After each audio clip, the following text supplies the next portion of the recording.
नमस्कार, next ice Hindi में आपका स्वागत है। टॉपिक ऑफ द डे में आज चर्चा करेंगे भारत मॉरिशस अंतरिक्ष सहयोग पर। दोस्तों, इसको पीआईबी ने अपने अंक में शामिल किया था और ये आपके जीएस2 अंतर्राष्ट्रीय संबंध बेहद इंपॉर्टेंट टॉपिक है। दोस्तों, आप देखेंगे अफ्रीका और उसके आसपास के देशों पे यूपीएससी लगातार फोकस कर रहा है। अभी आपको पीवाईक्यू को दिखाएंगे तो इससे और आपको पता चलेगा, इसलिए बेहद इंपॉर्टेंट टॉपिक है, इसको बहुत ध्यानपूर्वक कवर कीजिएगा। आइए चलते हैं न्यूज पर। न्यूज की बात करें तो केंद्रीय मंत्रिमंडल ने भारतीय अंतरिक्ष अनुसंधान संगठन ISRO, Mauritius research and innovation council जो है के बीच एक संयुक्त छोटे उपग्रह छोटा सैटेलाइट के विकास पर सहयोग के लिए एक समझौता ज्ञापन एमओयू को मंजूरी दे दी है। अभी आप देखिए न्यूज में मालदीव चर्चा में बना हुआ है, इसलिए मॉरिशस भारत के लिए बहुत महत्वपूर्ण छोटा द्वीपीय राष्ट्र है। ये मैप की अगर हम बात करें तो अफ्रीका के पूर्वी तट पे, ईस्टर्न तट पे ये मॉरिशस की लोकेशन है। दोस्तों, कुछ और मैप के माध्यम से आपको और दिखाना चाहेंगे। ये देखिए पीवाईक्यू 2023 में यूपीएससी ने पूछा था, क्वेश्चन नंबर 78 था, निम्नलिखित में कौन सा देश दशकों से गृह युद्ध और खाद्य संकट से त्रस्त रहा है तथा हाल के पिछले दिनों में अति गंभीर दुर्भिक्ष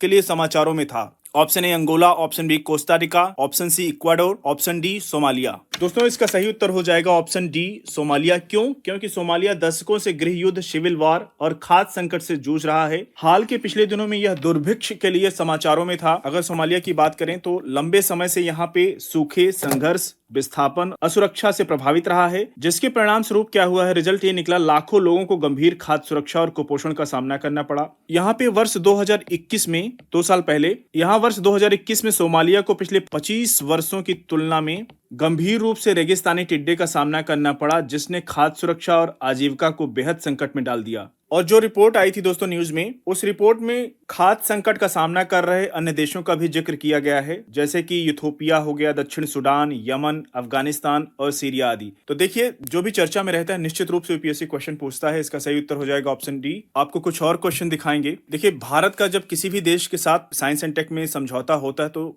इंपॉर्टेंट होता है यूपीएससी के लिए। क्वेश्चन 2019 में पूछा था, हाल ही में भारत ने निम्नलिखित में से किस देश के साथ नाभिकीय सहयोग क्षेत्रों के प्राथमिकीकरण और कार्यान्वयन हेतु कार्य योजना नामक सौदे पर हस्ताक्षर किया है? 4 ऑप्शन थे।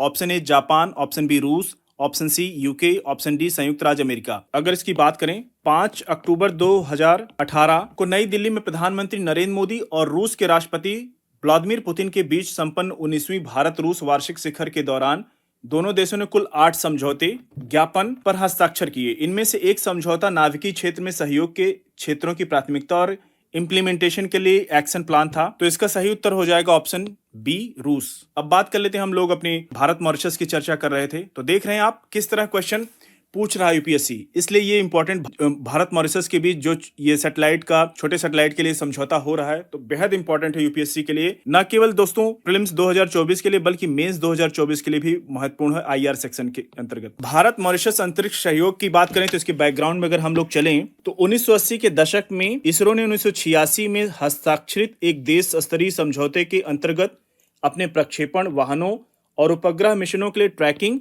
और टेलीमेट्री सहायता के लिए मॉरिशस में एक ग्राउंड स्टेशन स्थापित किया था।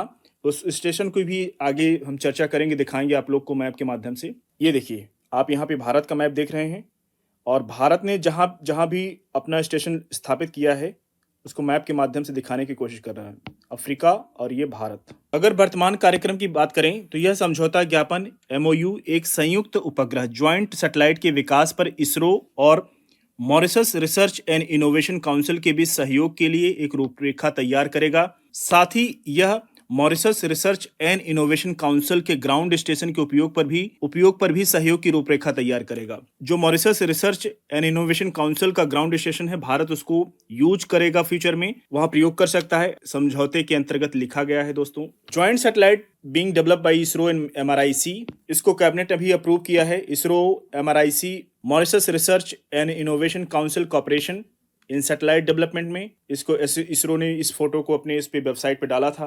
इस उपग्रह के निर्माण को 15 महीने के समय सीमा में पूर्ण करना है और इसका उद्देश्य की बात करें तो मॉरिशस जैसे द्वीपीय राष्ट्र जो आइलैंड कंट्री हैं उनको संचार, आपदा प्रबंधन, पर्यावरण निगरानी जैसी सेवाएं प्रदान करना भारत का उद्देश्य है। दोस्तों, भारत का हमेशा से उद्देश्य रहा कि उसके आसपास के देशों को, खास करके द्वीपीय राष्ट्र या छोटे राष्ट्र, कहीं कोई दिक्कत ना आ पाए। कोरोना काल में भारत ने चढ़ बढ़ करके अपने आसपास देशों को दवाएं पहुंचाना और उनको हर तरह की सपोर्ट सहयोग देना भारत अपनी आईआर पॉलिसी में रखता है। अभी भारत और मालदीव के बीच में जो भी इशू चल रहा है दोस्तों, मालदीव की भारत ना जाने कितनी मदद और सहयोग किया है। तो दोस्तों, जब भी इस तरह के देशों के बीच में समझौता होता है तो यूपीएससी के लिए इंपॉर्टेंट हो जाता है। अब जान लेते हैं यहाँ पे मॉरिशस के बारे में और कुछ और डिटेल जानकारी के लिए, क्योंकि यूपीएससी क्वेश्चन पूछ सकता है। दोस्तों, मॉरिशस हिंद महासागर में खूबसूरत द्वीपीय देश है जो अफ्रीका के पूर्वी तट से कुछ दूर स्थित है और यह मास्करेन द्वीप समूह का एक हिस्सा है। क्वेश्चन यूपीएससी स्टेटमेंट पूछ सकता है यह किस द्वीप समूह का है, तो याद रखिएगा मास्करेने। अगर इसकी राजधानी की बात करें दोस्तों तो ये पोर्ट लुइस, और इसको एक कहा जाता है कि जिंदा बंदरगाह पोर्ट सिटी है जो फ्रांसीसी और औपनिवेशिक वास्तुकला और रंगीन बाजारों के लिए जाना जाता है। और इसकी नदियों की बात करें दोस्तों तो ग्रैंड नदी, साउथ ईस्ट और ब्लैक नदी और द्वीप के हरे भरे परिदृश्य होकर के बहती है। यहाँ पे एक दोस्तों झील है, वाकोस झील, इंपॉर्टेंट झील है, क्वेश्चन हो सकता है यूपीएससी पूछ ले,